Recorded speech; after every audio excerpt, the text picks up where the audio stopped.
மேனேஜரை மேனேஜ் பண்ண கத்துக்கிட்டாலே போதும், வாழ்க்கை ஓடிடும் நினைக்கிறீங்க.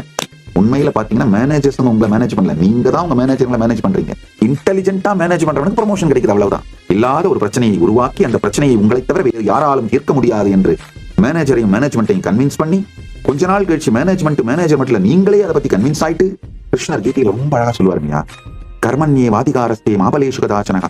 இது ஒரு ஆழமான சத்தியம். இதை புரிஞ்சுக்கிட்டீங்கன்னா வருகின்ற ரிசல்ட்டை பத்தி கவலைப்படாம செயலில் முழுமையாக இயங்கினீர்களானால், சக்சஸுக்காக ஒர்க் பண்ணாம எக்ஸலன்ஸுக்காக ஒர்க் பண்ணீங்கன்னா, இப்பொழுது என்ன செய்கிறேனோ அதை முழுமையாக சிறப்பாக செய்வேன், சக்சஸ் உங்க பின்னாடி தொடர்ந்து வந்துட்டு. இந்த பலனை பற்றி சிந்திக்கிறவனீங்களே உங்க லைஃபை பிரான்சைஸ் பண்ணி விட்டுருவீங்க. காலையில எந்திரிப்போம், ஆபீஸ் போவோம், ஆபீஸ்ல 9 to 5 அந்த மேனேஜர் என்ன சொல்றானோ செய்வோம். திரும்பி வண்டி ஏறி மெட்ரோவோ இல்ல பஸ்ஸோ பிடிச்சி வீட்டுக்கு வருவோம். வீட்டுல வந்து அம்மா என்ன செஞ்சு வச்சிருக்கோம், வீட்டம்மா என்ன சமைச்சு வச்சிருக்கோம், அதை சாப்பிடுவோம்.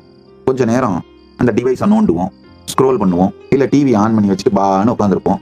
அப்படியே டயர்டாகி தூங்கிடுவோம். ஆட்டோ பைலட் மூட்லயே வாழ்ந்து அப்படியே வச்சுட்டு போயிடுவோம்.